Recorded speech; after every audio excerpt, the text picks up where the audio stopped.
Vile unafahamu kwa habari ya chuo cha Biblia. Anasema mtumishi wa Mungu, nimeongea naye hapa, anasema kinaitwa Discipleship training. Okay, maana yake Discipleship DLT. DLT. Mafunzo ya wanafunzi na uongozi. Mafunzo ya wanafunzi na uongozi. Kwa Kiswahili. Okay, sawa. Kama kinadhaminiwa na dhehebu la Foursquare, kuna kipi ambacho unaweza ukawaambia watu? Na kwa sababu nahisi kama kunaweza pengine kukawa kuna udini au unataka watu wakija huku wawe wa dhehebu la Foursquare au la? Hapana. Watu wote wanakaribishwa ambao wana nia kumtumikia Mungu. Karibu sana kwa mafunzo haya atakusaidia katika utumishi wako. Manake watu wote wanakaribishwa, si ndio? Dini zote yoyote ile.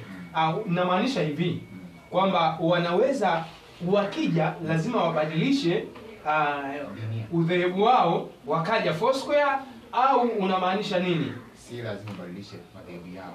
Hapana. Wale Foursquare sawa. Ambao kwenye Foursquare sawa. Si naandaa watumishi kwa watumishi tu. Manake mnaandaa watumishi kuwa watumishi, si ndio? Kuwa watumishi wa Mungu. Okay, asante. Manake akitoka anaweza kuendelea na lile dhehebu alilokuwa nalo. Sio mnamtaka aingie Foursquare. Hapana, hatutaki aingie Foursquare kwa sababu ya hapana. Ni aje tujifunze, aweze kupata maarifa ya msaidie katika utumishi wake. Okay, asante sana. Mtazamaji, nafikiri kwamba unapata kitu fulani, lakini pia katika hili darasa najua hili darasa lina wanafunzi wengi. Katika ufaulu na katika kuwafundisha, ufaulu wao ukoje? Maana tangu mmeanza mnafahamu jinsi walivyo inakuwaje yani. Kupima ufaulu wa wanafunzi ni pale ambapo natumia mtindo wa midahalo darasani na kuendelea maswali kwa pamoja. Kwa hivyo haya maswali kila mmoja anashiriki katika kutoa mawazo yake na hatimaye tupate majibu ambayo yatatusaidia kila mmoja wetu. Lakini pia ufaulu wao ni mzuri. Uko vizuri sana. Mungu awabariki sana. Amen. Asante sana watumishi wa Mungu. Nafikiri kwamba DLT niko vizuri. Asante. Mmekizi vigezo kwa sababu kuna mambo mazuri sana ambayo nayaona huku. Na mimi nitakuwa mwanafunzi. Karibu sana. Naruhusiwa kuwa mwanafunzi? Karibu sana, karibishwa. Karibu sana. Asante sana, asante sana. Amen. Asante sana ndugu mtazamaji wa Tangaza Nasi.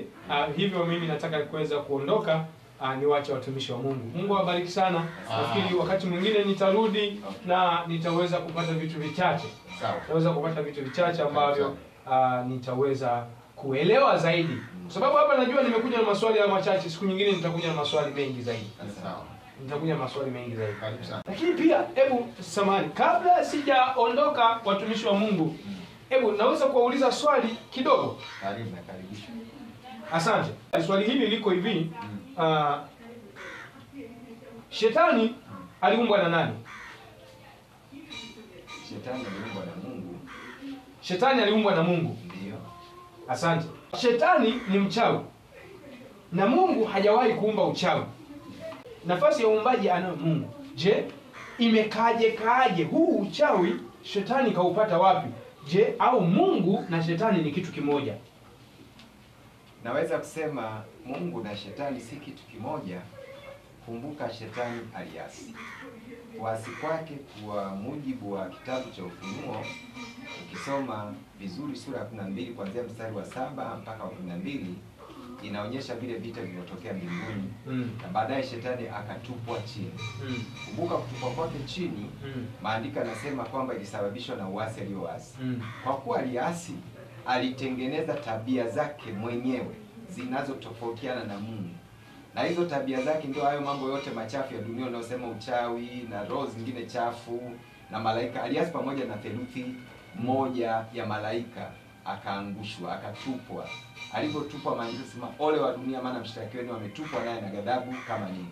Kwa hiyo tunapomsema Mungu kumuumba Shetani, hakumuumba kwenye shida hiyo au kwenye uchafu huo. Alimuumba kwenye utukufu alikuwa ni kerubi afukizae, yani malaika anayeng'aa kwa viwango vikubwa.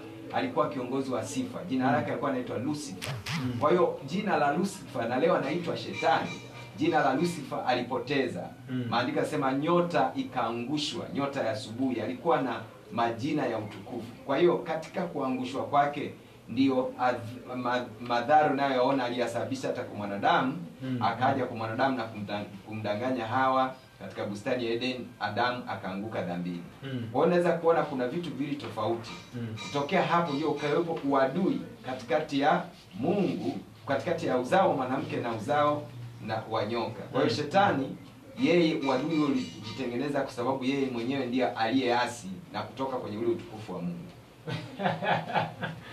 Naam. Sasa unajua napata kitu fulani, lakini sasa nataka kujua vizuri. Unajua so nisionekane kama mchokozi, ila nataka kujua Shetani aliumba? Yaani hicho ndo ninachokitaka. Aliumba? Huu uchawi ulitoka wapi?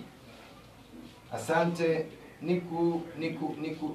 Ninukuu maneno ya Yesu anaposema huyu ni mwizi, huja kuharibu, kuvunja na kuiba. Maandiko yanasema kwamba anaposema uongo ni wake mwenyewe, yeye ni baba wa uongo. Kusema baba wa uongo maana yake ndani ya kuasi kwake kuna uovu ulioinuka. Isaya anasema kwamba uovu ulionekana ndani yake, na maana yeye ni chanzo cha uharibifu wake mwenyewe. Sio Mungu. Mungu hakumuumba kwa namna hiyo, na asingeasi. Kuna malaika ambao hawajaasi mpaka leo na hawana uovu kama ule wa Shetani. Kwa uovu wa Shetani kwa sababu ya kuasi kwake ulijitengeneza ndani yake. Kwa hiyo sio Mungu kwamba alikuwa chanzo, kwa sababu Mungu alikuwa chanzo cha kumuumba kwenye utukufu, lakini hakuwa chanzo cha uharibifu. Maana uharibifu ulizaliwa na yeye mwenyewe. Maana yake ni mfano wa mtu kufikiri ubaya, si ndio? Mwenyewe ni mfano wa mtu kufikiri ubaya. Okay, asante sana. Kwa hiyo kumbe mtu anapofikiri ubaya ndiyo anaumba sasa kitu kingine ambacho kinakuja kuonekana kwa macho baadaye. Ni kweli, lakini kumbuke kwamba Mungu amemuumba mwanadamu sio kama malaika. Malaika wao ni tofauti. Mwanadamu ana nafsi, anaweza kujutia, ana mwili, ana roho. Mwanadamu anaweza kutubu. Shetani tangia afanye hivyo hajawahi kutubu. Kwa hiyo mwanadamu bado anaweza akavamiwa na nguvu za giza, lakini akajutia matendo yake na Mungu akamrehemu. Asante sana. Lakini pia nafikiri kwamba muda wetu pia umetutupa. Asante sana. Tutarudi tena katika kipindi kingine na nafikiri tutajifunza vitu fulani. Asante sana, nimeelewa mambo mengi sana, lakini pia nashukuru sana kwa kuweza kunivumilia kwa yale yote ambayo nimekuja nayo. Nimekuwa na maswali lakini tumesemezana vitu vingi. Ila kwa hivi tulivyo, Mungu awabariki sana. Asanteni sana. Natakia wakati mzuri. Amen. Asante sana. Amen.